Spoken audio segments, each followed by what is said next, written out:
coming out here after 30 years. Yeah, I ain't got nothing, but I'm gonna have something because I'm rich in personality, you know, and I'm rich in love. My family love me, and that's really all that counts.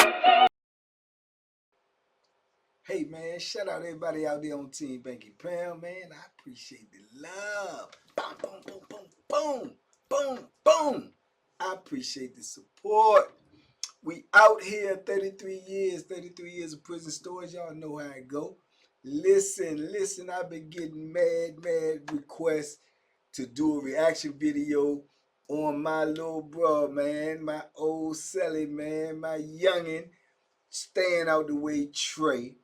And he said, you know, the video he did about me was a good video. You know, this is one of my little youngins for sure. He definitely used to be one of my cell partners.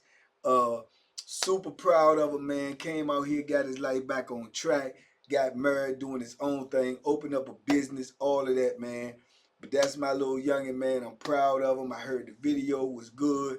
You know, I know he a good speaker. You know, so let's go see what it's doing, man. Let's see what he's talking about. I want to watch it. I didn't watch it all because I was waiting to watch it with y'all. But I ain't got nothing but great reviews from it. So we going to check it out.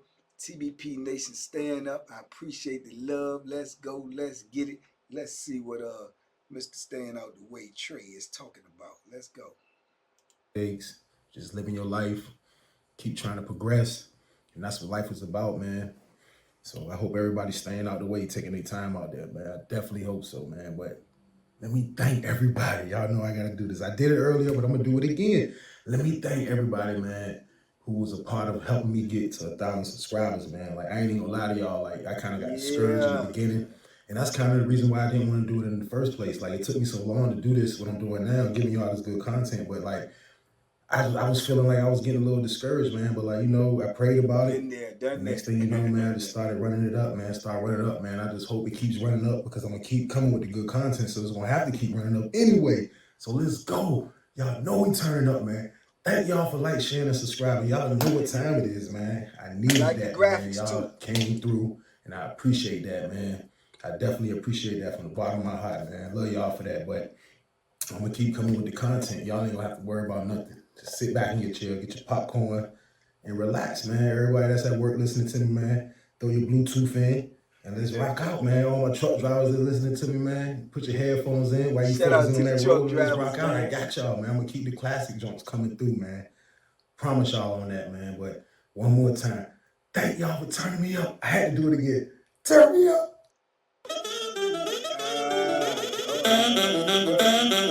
I ain't know about the commercials, man. I ain't hip to that. Let me see. I ain't doing this joint like this. I ain't about the commercials, man. Let's see how we get it. I don't know how we move forward. How we do that? I don't know how to do that part. Man. I guess I just turn it down. I guess. I ain't hip to this, man. Y'all gotta give me. Let me see.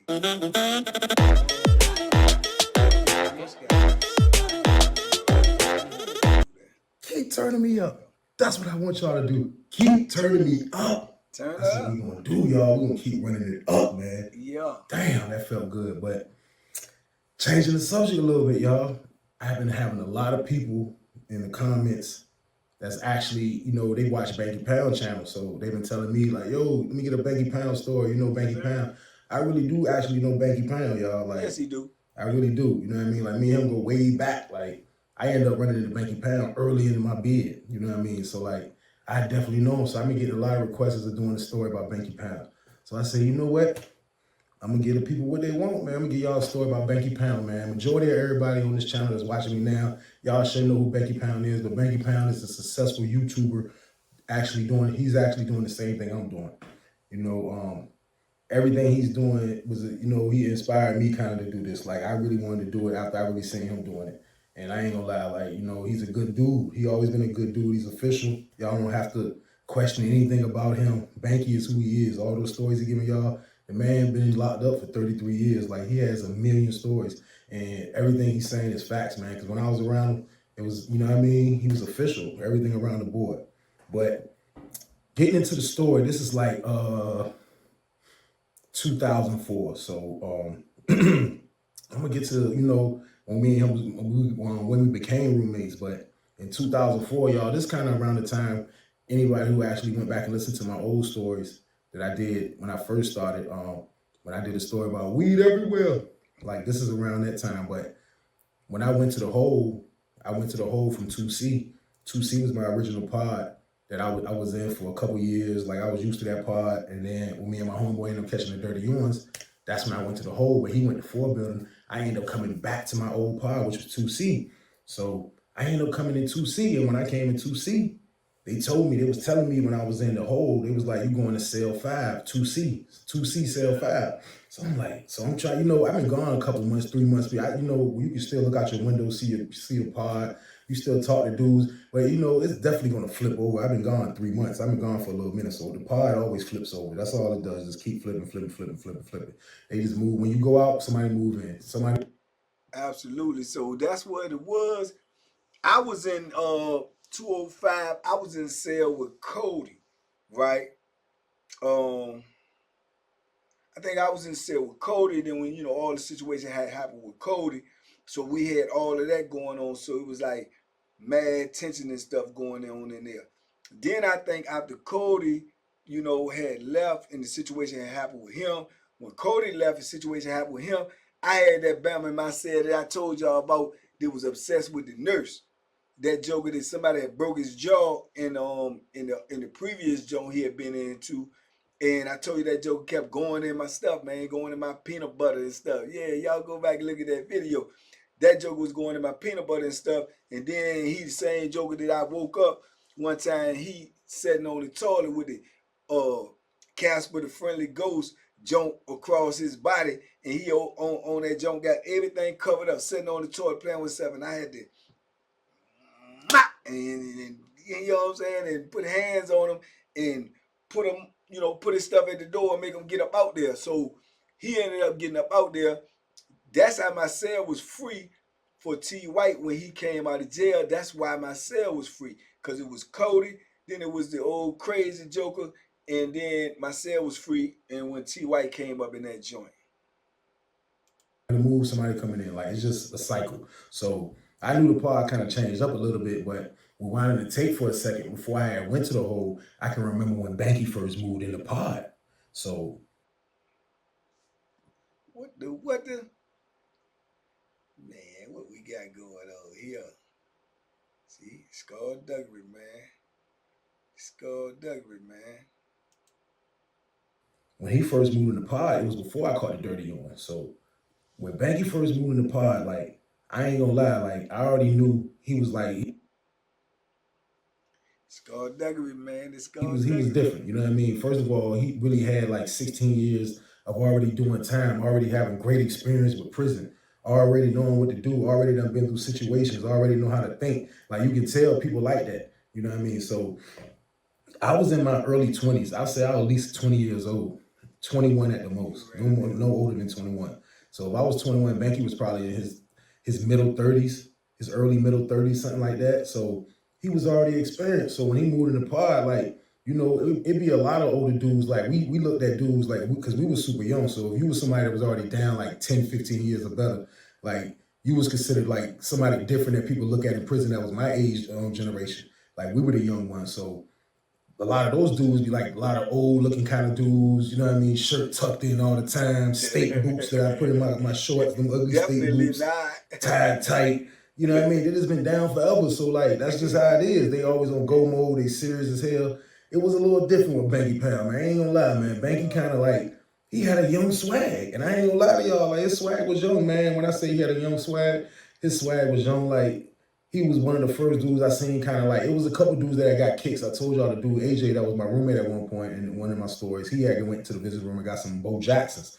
But Banky, when he got up there, like when he stepped out, like he had already had the white, I think he had some white and blue Air Force Ones, low tops. You know what I mean? Banky had the jewelry, he had the chains, he had the ring. I think he had a ring, he had the watch. Like he was like already like you could tell he was penitentiary rich. Like it was just like he moved like the pod was changing, so it was like you could tell he was penitentiary rich. Like I had a few things, you know what I'm saying? I had already been down for a minute then, man. So I basically, had been doing this, that, and the third. So yeah, man, I was comfortable on this joint, man. I was comfortable, you know. Really didn't even want to leave that joint for real, because when you get in the spot and you get comfortable and you get to, get what they call, you get the lay of the land, man. You get comfortable. You don't really want to leave, because when you leave, you ain't doing nothing but going to another institution and had to reestablish yourself again. Even though people would know who you are if you've been down for a minute, or you've been, thugging, and put in some work. People gonna know who you are, but the administration don't care nothing about it. You have to get reacclimated with the administration. You gonna have to find out what officer is this, what officer like that, how they move. It's just too much. So normally that's why when people get in a spot, man, they want to stay in that spot just for that reason alone. It's all the penitentiary, but you got to find your comfort zone. On this particular institution, I had already found my comfort zone. COs ain't messing with me. Dudes knew who I was. I ain't really had no issues until the situation happened with Cody. Because now I'm on code red, because I'm ready to hurt somebody behind this situation. But Cody ain't feeding me no information.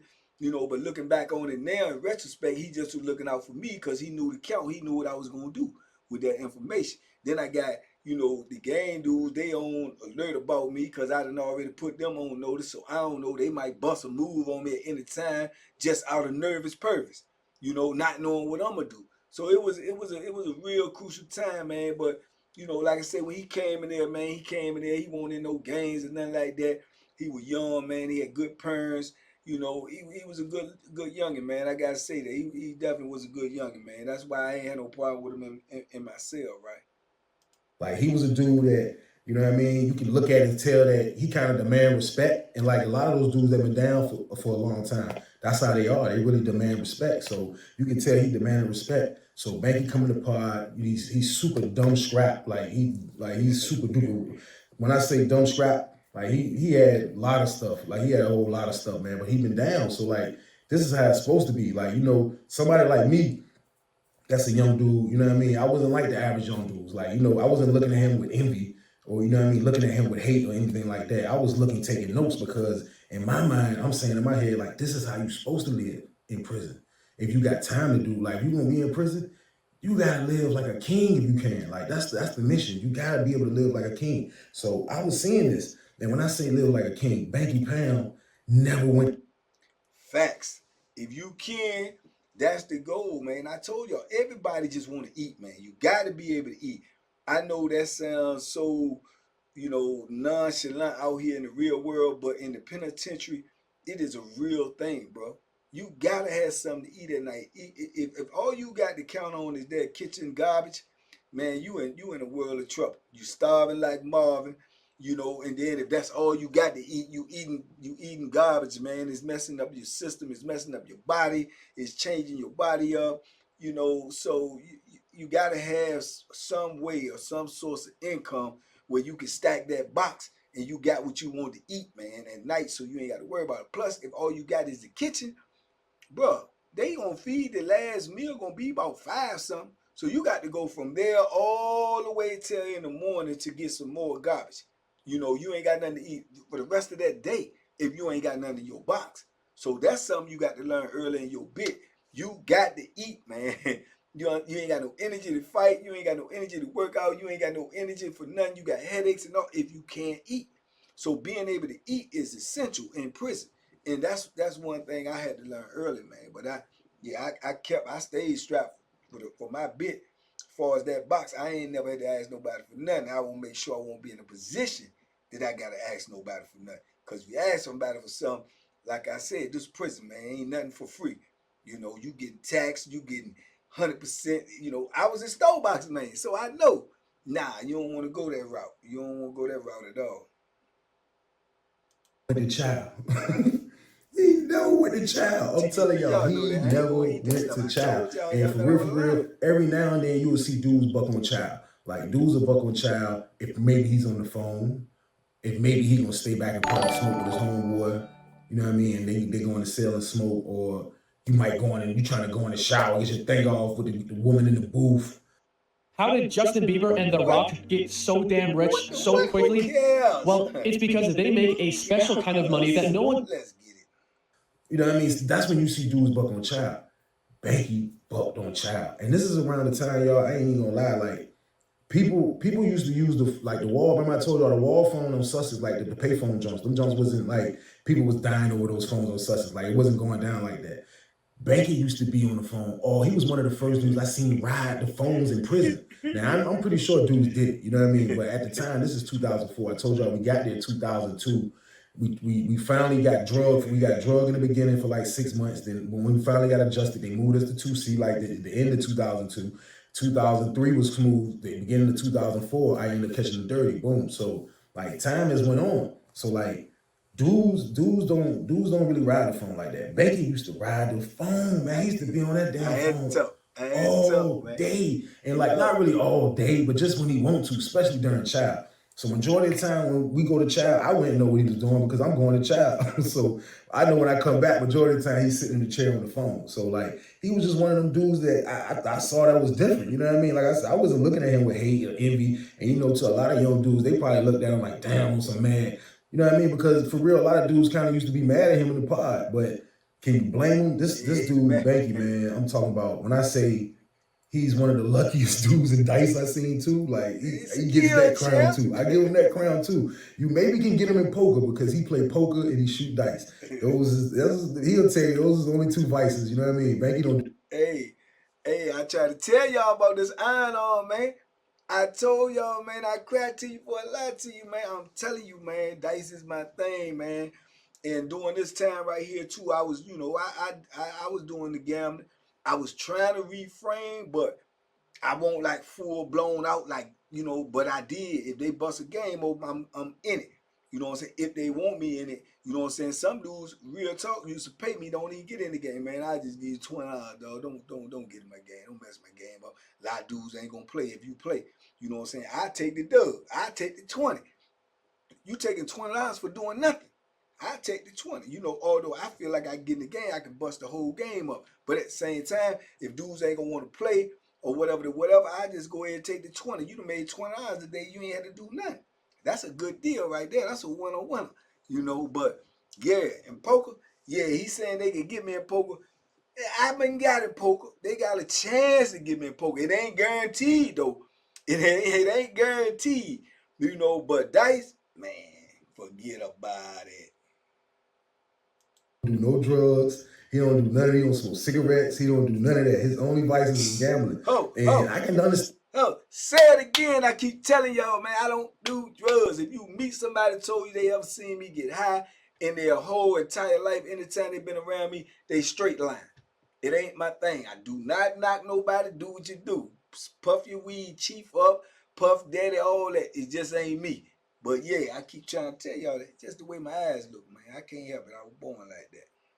Understand that because gambling make your time go. Like, so even though you living like a king and all that, you still want to have something to kind of pass time sometimes. Poker and dice, that's usually the situation. You passing time. So Banky used to be mean on them damn dice. So before he moved in the pod, we used to have mean dice games. I'm talking about dice games used to be crazy. Now, when we had a dice games, it really didn't involve money, but sometimes drugs might be in the game. But when you're shooting dice, there's always a house man. The house man is the dude who has the chips, basically, which is the money. Now, he'll have his own little deck of cards. He'll have a bunch of pinochle cards that he done counted and marked and all that. This card might be worth $5. This card might be worth $2. It'd be different things like that, and the rest of them be dollars and stuff like that. So he'll have a lot of cards. So when you shooting dice, he'll control who's bringing them. When you want to shoot dice, you want to get some chips. Look, give me $15. You give him $15 in items, he'll give you $15 in chips. So the dice game used to be lit. I'm talking about.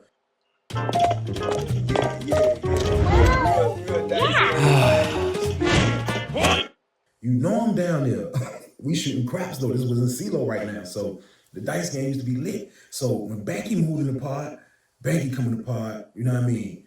You can tell he got money. Like, you know what I mean? Like I told y'all, dudes go crazy over dudes with money, but all the time it ain't a disrespect thing. Sometimes dudes come in there that's official and they got money, and it is what it is. The Wolves got to sit their dumb ass down. Listen, dudes go crazy over dudes that they think got money is because what? The same reason I've been telling you all the time. Everybody plotting on separating you from your bread. That's what they want to do. They want to separate you from your money. However, they want to find out what you do. Do he get high? No. Do he buy stuff from people? No. He gamble? Yeah. They just want to find the angle to get at you that they can try to swindle you out your money, con you out your money, trick you out your money. If you weak enough, take the money from you. This is all part of penitentiary, man. This is what they do. You know what I'm saying? When you look like you got something, number one, you're going to have to be able to hold on to it because dudes going to test you. But if they know they can't take it, the next step is, how can I get a piece of that bread? You know what I'm saying? Do he bet on games? What's his favorite team? Who he like? So they'll know you like this team. As soon as that team playing somebody, that's the first thing they'll holler. They'll try to get around you, be loud talking and stuff like, yeah, if San Francisco playing, you know, the Packers or the Redskins or something, somebody gonna be, oh yeah, I like San Fran today for anything. All the time they just trying to get your attention. Walking by your cell, acting like they talking to somebody over there about, they just want your attention. They trying to get at your money. You know what I'm saying? And like Green Bay might be 0-4, and then and they gonna talk because they know you like Green Bay. Or the Skins might be 0-3. They playing San Antonio there, man. I like it. It's just crazy, it's just calm, man. Everybody's coming at you, man, with all, hey, look, man, I made this. I'm trying to sell this, man. Let me get such and such. That's all it is. They trying to sell. Dudes trying to eat, man. They want to eat. They hungry, man. They hungry. They starving like Marvin. You know what I mean? So he was one of them dudes, you just tell he had bread. So it'd be other ways you go at his bread. Dude used to think they can get his bread by gambling. Because like I told y'all, he don't do drugs, he don't do none of that. So there's no other way to get at his bread. The only way you can get at his bread is gambling. So at the dice game, I'm gonna say it was a no-go. I'm telling you, I witnessed it. At the poker table, you might got a shot at him because, you know, he can lose, you can lose. But he was just super lucky on the damn dice. I'm talking about lucky as, he was lucky as, Becky will come to the game, man. Niggas be mad for real after we got to know him and shit. Like, he'll come to the game, man, and he'll finally get the dice. You know, he'll be betting and shit. And then when the dice come around, it's his turn. And Becky get them dice, man. He was lucky as hell. Then I seen him lose a few times. Then he had to go back to the cell and get some more items to come back and play, to keep playing. He'll go back and get some more money. Then he always get back. And then the majority of the time, he'll shut the game down. I told y'all, like, I ain't really tooting his horn crazy like he was the best dice game king ever. No, but I'm telling you, like, he had money, so it's hard to break the, like, somebody that got money like that. Like, some dudes will come down there and mess around and lose $50, and that's a lot of items, you know what I mean? And that's a lot. You're gonna be sick about that. But he can keep going back to the cell. He got massive cigarettes. He don't smoke. He got all the, it was hard to get him, man. So he majority used to, like, you couldn't break the bank, so he used to tear us up. He used to tear us up, yo. I ain't gonna lie. Becky used to tear us down with that damn dice, man. He was lucky. I mean, he'll tell you that. He don't mess with him in them dice. But poker table, you got a chance at him, man. So, like, dudes used to think, they used to try to shoot at his money, try to get at his money, like, best way they could. Because that was the only way to get at his money, man. But, you know, Banky coming to pod, he's Banky, man. You know what I mean? Not only that he's penitentiary rich, you know what I mean? He been down for a minute. You can tell he official. He boxed. So, like, you know, he was one of the first dudes that I witnessed in the pod that came in that be boxing in the pod, working out, doing all the boxing workouts in the pod. Now, this is the 30-year-old Banky. Banky was doing the Tyson joints. He was in there snapping. I used to see him. He even had his main man, Mon, that he'd be with now.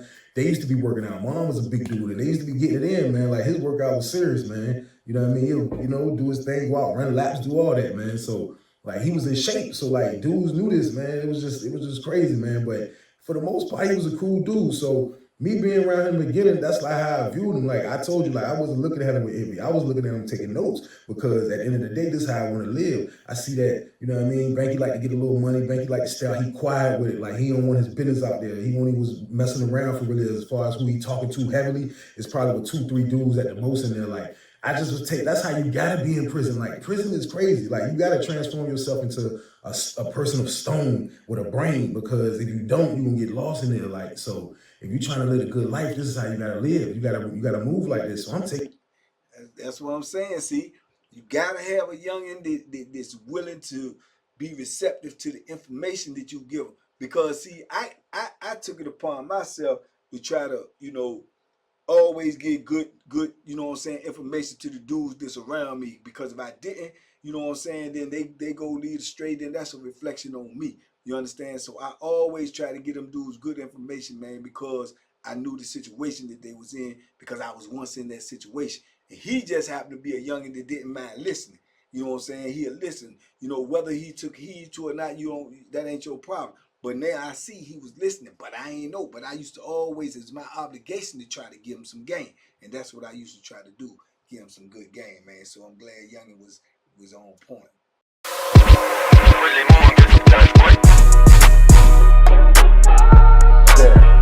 The Banky special. Yeah. Pure deliciousness. Pure deliciousness, man.